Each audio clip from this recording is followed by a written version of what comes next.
Hello and welcome back to Virginia Second Amendment News. Robert Ham reporting, and today we will be looking at House Bill 961. There have been some important changes to the bill which you need to be aware of. Generally, the bill is seen as less restrictive than it was previously. The grandfather clause has been taken out, registration is gone, and possession and ownership of the assault firearms is now granted past 2021. We're going to take an in-depth look at the changes from this bill as they apply to the previous bill.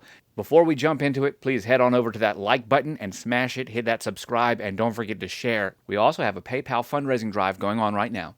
So if you would like to help produce an episode of Virginia Second Amendment News, then please hit that PayPal button and give what your heart desires. Now, let's get back to it.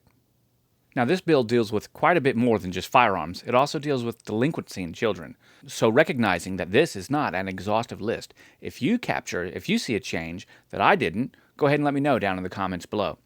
But the first one that I noticed was carrying of loaded firearms in public areas being prohibited. Generally speaking, you're not allowed to carry a loaded firearm in the incorporated cities in Virginia and some additional counties and such like that. However, if you had a concealed weapons permit, you were immune from the law. The new updates to this bill actually take out that clause. So now, even having a concealed handguns permit does not allow you to carry a firearm loaded in any of those cities. Another big change in the bill has to do with how people under the age of 18 are treated when it comes to carrying of firearms. It's still unlawful for a person under the age of 18 to knowingly and intentionally possess or transport a handgun or assault firearm within the Commonwealth of Virginia. However, there have been some updates and changes made to that, and these are generally seen as much less restrictive. The first change was that the person can carry it while on his property, or while in the home or property of his parent or grandparent or legal guardian, or while on the property of someone else with written permission of someone else in order to be engaged in whatever activity they'd like to be engaged in. The second part is a person who has been accompanied by an adult or is going to or from a lawful shooting range or a firearms educational class. Another thing is that the person can be actively engaged in lawful hunting or going to and from a hunting area or preserve or a place where they're going to hunt. And it could also be any person that's under the age of 18 that might be carrying out their duties as prescribed as a part of the military force like the National Guard or Armed Forces. I suppose that could have to do with the Virginia Citizens Defense Force because you can be 16 and join there. But they don't do a lot of firearms training from what I understand. However, the importance of this is that this is far less restrictive than the previous 961 was prior to the substitutes, which almost made it impossible for anyone under the age of 18 to possess a long gun or a handgun outside the direct supervision of an adult or legal guardian. Now, when it comes to the definition of what an assault firearm is, and the importation and sale or transfer of a firearm like such, we've seen some important changes here. 18.2-308.9 actually drops the possession moniker, which means that the new title is actually importation, sale, and transfer, not importation, sale, and possession. So by dropping the possession, it means that you can now maintain and keep your firearm, if you already have it, without any kind of repercussion, because possessing the firearm is no longer illegal. Now, it will make the sale and transfer of firearms much more difficult, but possessing the firearm itself is not illegal. Now, you can go into a bunch of backwoods questions about how they would know whether or not you possess something on a certain date. Do yourself a favor and leave that out of the comments below. But let's actually talk about the definition as well. An assault firearm, for the purposes of this section, means a semi-automatic centerfire rifle that expels single or multiple projectiles by the action of an explosive or combustive material that has the ability to accept detachable magazine and one of the following characteristics: a folding or telescoping stock. Notice that they got rid of a thumbhole stock. A pistol grip that protrudes conspicuously from beneath the action of the rifle. A second hand grip. A protruding grip that can be held by the non-trigger hand. Notice here they got rid of a bayonet mount. It used to say bayonet mount right here. Instead it moves into a grenade launcher, a flare launcher, a silencer, a flash suppressor, a muzzle brake, a muzzle compensator, a threaded barrel capable of accepting any of those other flash suppressor, silencer, or any characteristic of like kind. Now we still don't like the any characteristic of like kind, but we can see that the definition has changed. No longer does it include a thumbhole stock, and no longer does it include a bayonet mount as disqualifying characteristics.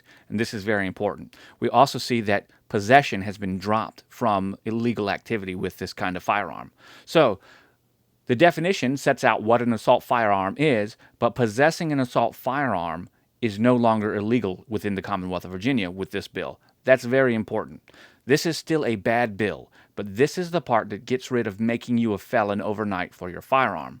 But wait, there's more. You still get to be a felon overnight because of your magazine. Now there's more to this. Manufacturing firearms is going to be illegal as well, or even building firearms from parts that you have laying around is going to be illegal too. The question is about this term readily assembled. As you see down on line 424, an assault firearm includes any part or combination of parts designed or intended to convert or modify or otherwise alter a firearm into an assault firearm, or any combination of parts that may be readily assembled into an assault firearm. So what does readily assembled mean?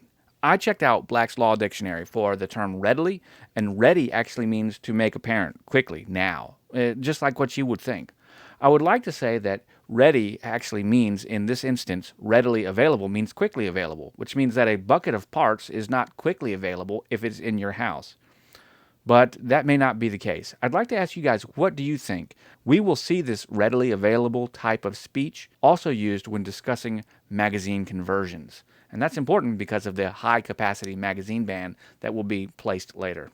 Beginning on line 429, we see the part that directly affects these assault firearms, as they're calling them.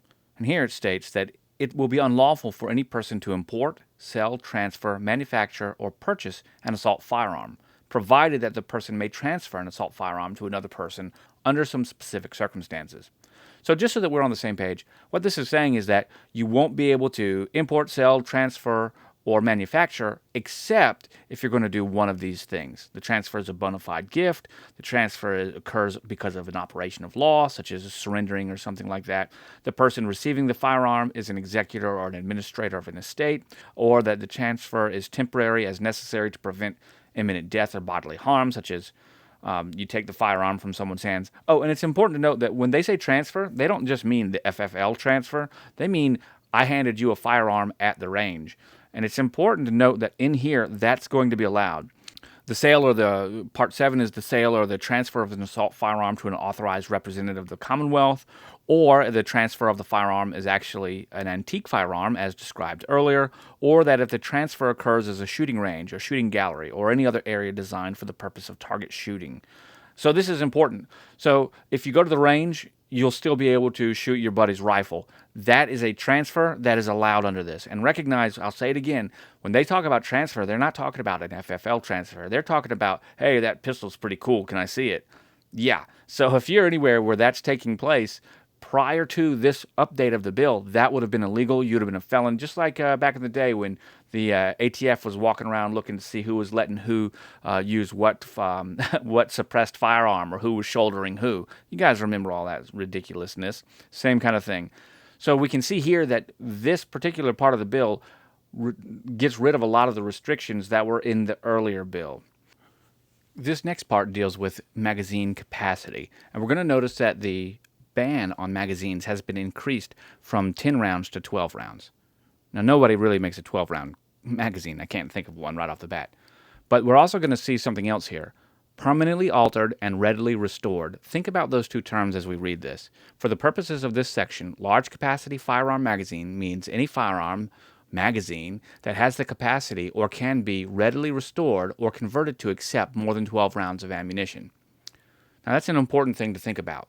Readily restored. Once again, ready meaning quick, fast, right? Things like that. So if you have a magazine that was regularly, like let's say you've got a Glock 19 magazine that normally takes 15 rounds, and they allow you to have a 12-round magazine, so you get the block to put in there.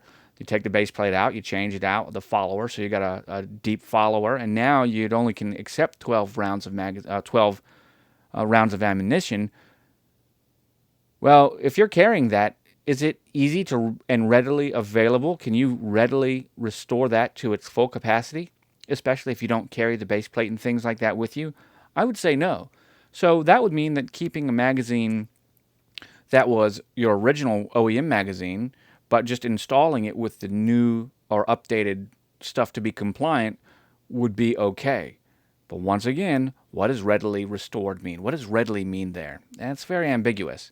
Another part is that a large capacity firearm magazine does not include a magazine or belt or field strip or similar device that has been permanently altered so that it cannot accept more than 12 rounds of ammunition, or an attached tubular magazine, like for your that's capable of firing only 22 ammo. So your Marlin Model 60s or my Marlin Model 60, that's safe. I'm good to go about that because I love that little rifle. But the point that I'm asking about here is permanently disabled and readily available. What do you think that means? How do you think that's going to work? Let me know down in the comments below. Let's move on to line 481, which happens to be import, sale, and transfer of silencers penalty. Notice that now it does not say possession. It just adds transfer. So you're now allowed to keep and maintain your silencer. You can't sell it. You can't import a new one. And you can't transfer it except under anyone that could normally receive it under the NFA. But it's no longer banned. You're allowed to have it. And if you can have it, you can transport and use these things out and about just as you normally would, as we've seen. Trigger activators will still be banned, as we see on line 496, import, sale, possession, etc. of trigger activators and penalty. This is not a good one. It's unlawful for any person to import or sell or manufacture, purchase, possess, or transport a trigger activator, and doing so is a Class 6 felony. Basically, the violation of any of these laws is a Class 6 felony. But here, you don't get to keep your trigger activator, although you do get to keep your silencer. But what happens if you decide to keep it, right? Well, this is line 496. Line 503 has to deal with surrendering of the prohibited item, the trigger activator or the large capacity magazine. If you own it now, legally, then you'll be able to maintain and keep it from July 1st, 2020 to January 1st, 2021. But the Commonwealth expects you to do something because you will not be able to have it after January 1st, 2021. And they expect you to do one of four things. Either break it, rendering it inoperable, remove it from the Commonwealth, transfer it to a person outside the Commonwealth who's not prohibited from possessing it, or surrender it. Okay? And anybody that owns one of these things after January 1st, 2021 is going to be subject to a Class 6 felony. But it's also important to note here that if you're not in the country right now when this goes into effect and January 2020 comes around and you're in the country in March of 2021, then you will have 30 days to do something with it when you get back. And that's to help people that are deployed in the military and overseas and stuff like that. Okay, we've gone a lot, but now we're at the last part on line 524, forfeiture of weapons that are concealed, possessed, transported, or carried in violation of the law. So, if you have any one of these banned items, even if you're maintaining them in a way that's allowed, if a cop pulls you over for one thing and finds on a secondary or subsequent search something that's banned because the firearms are still banned, then they will be able to confiscate them. Now, this is just a sneaky little backdoor way in. Think about it. If you're heading to the range and they pull you over for a tail light, you know the old trick, right? Your tail light was out. You didn't use your turn signal. They pull you over there and they see that you got a range bag in the back. They may then have reasonable cause to search your range bag. Whether or not you want to protest, don't scream in the comments. We're not talking about that. We're talking about a hypothetical situation. But they would see a range bag. They may be able to use that as justification to search that range bag, find a firearm that is classified as an assault firearm, and then confiscate that firearm. Because here, like we said on 524, any firearm, any weapon, or magazine or silencer or trigger activator, concealed, possessed, transported, or carried in violation of all the statutes that we've just gone through, shall be forfeited to the Commonwealth and disposed of however they like. And you and I both know that just means that that cop just got to steal your property, and now he's going to take it home for himself because he's not in violation of any of those things. Property and evidence won't let you take any of that back. They'll be theirs. And whatever happens to it after the door closes, who knows, right? So you got to think about this. This last section is really where the thievery of the Commonwealth comes in. And it makes my blood boil just to think about it. Now, guys, it's important to note that this bill, depending on when you are listening to this, as of the recording, it has not passed the House, and it has not gone over to the Senate. And it has only been alive for a little over a month, and it has changed dramatically. This is a bad bill. Now, in the House, there are many more seats in the House, 5 extra seats that the Democrats hold control over. In the Senate, it's only a swing vote of like 2. We only need 2 votes in the Senate. And one Democratic senator is already publicly on our side, saying that they will vote against this bill, which means we only need 1 more to tie and 1 more to have the majority. So it's very likely that this bill will die. And even if it passes, the Virginia Citizens Defense League and others, I would assume, stand poised and ready to litigate this bill on the Article 1, Section 13 clause of the Virginia Constitution, not the United States Constitution. And the important part about that is that whereas the United States Constitution has already gone to court about the Second Amendment and had all of these lower courts and the Supreme Court make these erroneous rulings, or at least you and I would feel they're erroneous. They think they're perfectly great. Article 1, Section 13 of the Commonwealth of Virginia, of the Virginia Constitution, has never been litigated, which means we've got a great ability to bring that to the Virginia Supreme Court.